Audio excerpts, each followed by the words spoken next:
What is going on, Colts Nation? He is Jamal, and I'm Eric, your co-host of the Colts Cast. Biggest news of the week. If you haven't heard, if you've been living under a rock, Anthony Richardson has returned as the starter for the Indianapolis Colts. We are on episode 6, Return of the Jedi. Look, he gets to make that start in East Rutherford to take on the New York Jets. Again, Jamal, we've always stated this. I think the most important aspect of this season was Anthony Richardson's development, whether you believe in him or not.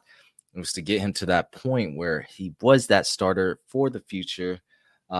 Personally, I think the season is basically over. I mean, you might think otherwise, but I guess if we got to win here, we could like sniff that wild card spot. But again, not priority for me. That's just how I feel. Yeah, before we even get into that, y'all know the drill. Hit that like, subscribe button, drop a comment below, talk to us and let you know. And Eric, I know when we came into this, you introduced me as Jamal. I'm no longer Jamal. I'm Captain Goggles. Y'all been getting crazy in these comments lately. Eric don't ever want to talk about it, but I got y'all. Y'all getting wild in these comments, but it's all good. I see. Captain Goggles, my new name from now on. Haters gonna hate. The real ones know what time it is. Hey, listen. You're not popping. You're not popping if you don't got haters. That's exactly. Oh, I guess my camera didn't even want to hear it anymore. Let me see if it'll come back on. We've been having camera issues for a while now, but it is a podcast. You get the audio no matter what. Jamal, I posted a tweet for the Colts Cast. I put Kansas City Chiefs fans, air quote, we are going for a three-peat easy. And I put the quarterback they have to go through, and I put a picture of Anthony Richardson. I think most people found that as just like, a little fun joke. And then you got other people, and we were just talking about haters. Boy, they were in those comments just flaming us out, like calling us delusional and things like that. But I guess the joke just went right over the head. Hey, but that's neither here nor there. I just thought it was hilarious that people did not catch that joke. Anthony Richardson's back. Jamal, I mean, how do you feel about that? I mean, kind of touching back on exactly what you said, obviously he needs to be in there to get the reps. I personally do not care. I don't care about the wins at this point. I don't care about wild card. Playoffs mean nothing to me. I'm not trying to get to the wild card and get blown out in the first game. Like that crap doesn't matter to me. We wouldn't go anywhere. We're not going to the AFC Championship minimum. So I don't care about wins and playoffs right now. I care about development. And that's all I want to see. So as long as he's out there getting these reps, I think that the morale of the team will be a little bit better. Hopefully it kind of be a little resurgence for everybody in a positive way for Richardson. Now I will say this based off of a timeout, so to speak, for him for 2 weeks to kind of get better at his craft or whatever. I don't think timeout. Yeah. They put my man in timeout for 2 weeks.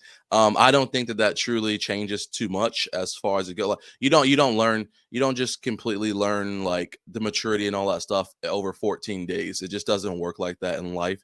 But it is like a cold water splashed on you. Like, yeah, right. Okay, I better wake up. Yeah. It's a wake up call. I got to put my, I got to do my best, and I can't stop. Like the fact that he even got on the microphone and said, "No, I was tired. I ain't gonna lie." Like, yeah. Bro, you gotta lie. You got to. But it's definitely gonna be a good thing to see him back out there. And again, I know everybody be excited for it as well. So we're gonna see what happens. But again, the end goal for me right now is for repetition. The wins don't matter at this point. So go into East Rutherford, get a chance to play the Jets, go out there, see what they can produce. Maybe we can just make it an entertaining game as far as it goes for our scheme. I don't know. I mean, again, we've talked about the vanilla games. We talked about the wild play calls we've been seeing here lately. I should say bland play calls for that matter. Hopefully we get a chance to go out there this weekend and at least have fun playing the game, whether or not it's a dub, but just make it entertaining for us to appreciate what it is that Colts football can be and should be. I think it will be fun. It's always fun. It's fun. It's more fun with Richardson in there. With through the highs, through the lows, it's just more electrified. Like you could just tell with the last game. Like, I heard like I I heard they made this call to start Richardson back because y'all was canceling y'all's season ticket. So Jim Irsay said, "Nope, you got to put Richardson back in there, get that money, that cash flow back in." I thought that was funny, but yeah, I was wondering if they were like, I thought it was over for him. Like I said, not a lot of quarterbacks come back from this benching, especially when yeah, he didn't get hurt or anything, but I mean, he was one of the captains for the team, so I guess it made sense for him to come back, but I was hearing just bad stuff about him. Can't confirm if it was true or not, but just a lot of bad prepping habits. Like he was the first one off the field, things like that. He'd come late to meetings. Don't know if it was true, but with the timeline of the benching and then saying I'm tired, that might have been the straw that broke the camel's back. Who knows? But there's obviously, Joe Flacco's play might have factored into it, but something changed in this organization that said, all right, we're gonna get Richardson back out there. And while I don't have full faith in this organization yet, I do like the move. We're back to where we started, where we should have been. And maybe this is a complete reset for AR. Like, hey, look, I got to put on a show. Like, I need to tell these guys, I need to show these guys why I got drafted 4th overall. And that's why I wouldn't be surprised, Jamal, if this game ends up, I could see the Colts win this. Like, probably too. Like, I really do. Like, the funny thing is, I really do believe the Colts have a good chance to win this game. Like, AR is back. Jonathan Taylor gets a boost in that backfield. You love Jonathan Taylor, Jamal. I mean, look at him. He's on your door right now. Yep. And the facts are JT is better with Richardson on the field. Like the stats show it. I think his yards per carry is probably like a yard higher with him in there. And you might say like, oh, it's just a yard, but a yard per carry, it carries a lot of weight. And I'll take that all day. Our defense has been playing better as of late, despite being last in time of possession. Their offense has been a replica of Zach Wilson back there under center. Like that offense has been better with Aaron Rodgers on the field, in my opinion. And then that defense has gone downhill since they fired Robert Saleh. So this is the exact game, Jamal, that we can get right back on track and generate momentum for us to go right back into Lucas Oil Stadium and play the Detroit Lions. Like this is the exact game. And I will say we may have a chance that game too, because Jared Goff threw 5 interceptions last game. That was a once in a lifetime thing. He ain't gonna do that again. Is it? He's done that in the past before. Like he's had these multi-interception games. I'm not saying the wheels are falling off. I'm just saying them boys got weaknesses too. They definitely have weaknesses, but them wheels ain't going nowhere. They threw 5 interceptions and still managed to win. They ain't going nowhere. That tells me all I need to know. Man. But no, I mean, I think it will be an exciting game for sure, at least against the Jets. But just want to touch back on what you. They only beat the Texans by 3. But go ahead. Hey, listen, and you saw what Jared Goff had the other week when he threw for like 14 times for like 85 yards. They won 53 to something. That was the Titans, bro. Hey, listen, we barely beat the Titans. Nah, hold up. Listen, I'm not. I ain't giving into that hype. Nah, I'll see how this game goes first. Anybody can beat the Titans, bro. Hey, listen. But no, just going back to what you're saying. Yeah, we didn't have Anthony Richardson that game. Like anybody can beat the Titans. Hey, y'all timestamped that. I think it was around the 8:30 mark, so he was talking silly. So I mean, okay. Here, play my game. We have one huge upset every year. The Baltimore Ravens last year, right? Pouring rain, I don't care. We beat the Baltimore Ravens. They were in the AFC Championship. They had a quarterback who won the NFL MVP. What about the year before that? The Kansas City Chiefs at home. Upset. I'm just saying, the Indianapolis Colts, like you say, they play down to their competition, but we somehow play up to our competition as well. That's true. I'm just saying, if we can beat the Jets this week and this offense has some type of resurgence and we carry that momentum into a home game against the Detroit Lions, and They really want to make the play. Look, I'm just saying, like, we can somehow get it done when we're not supposed to. Well, yeah, and I guess the only thing I'll teeter back to that and say the reason why I think that you could have some validity in that statement is because the Lions, I mean, they're rolling right now. They're rolling. So one loss would not hurt them too much, especially if it comes from an out of conference game, you know. So Oh yeah, I'll give you that. I'll give you that. There's that opportunity to where they could take this game as a lackadaisical game. But I ain't counting nobody out. Um but going back to what you're saying about Joe Flacco and Richardson and all that good stuff. Yeah, you're right. I mean, Richardson's back there. Obviously, they're gonna have JT's gonna have a better day. It's gonna make life easier. But I do think that, like I've said 110 times before, hey, this organization is doing this on purpose, man. They've played with y'all's emotions because everybody gets in this emotional roller coaster, and ain't nothing changed for me, yo. It's been the same thing. Balor's back there saving his job as per usual. He thought putting Flacco in with like trying to change the tide because we would get a dub or two. Didn't happen because Flacco don't want to be there.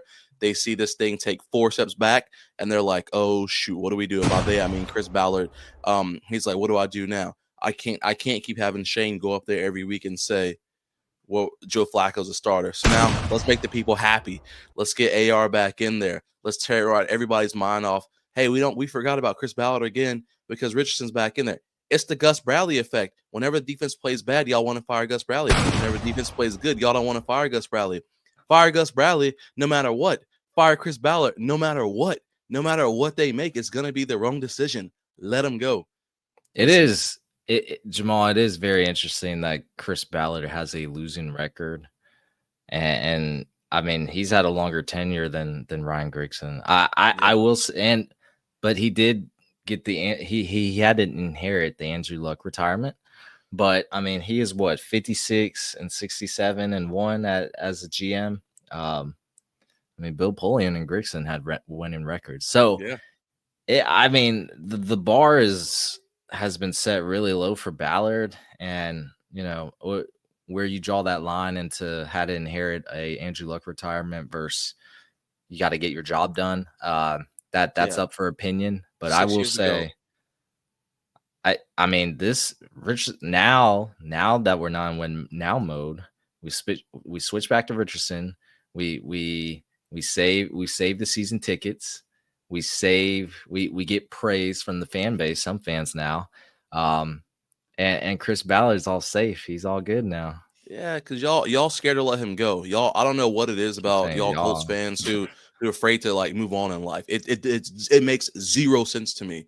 0 sense. I've never seen so many people from an organization just want to live in the glory days of times that don't matter. We are in a new era, a new time of life. Yo, this is the new regime. So if that means you got to cut all the old pieces out, he's tied to Richardson, then make something shake.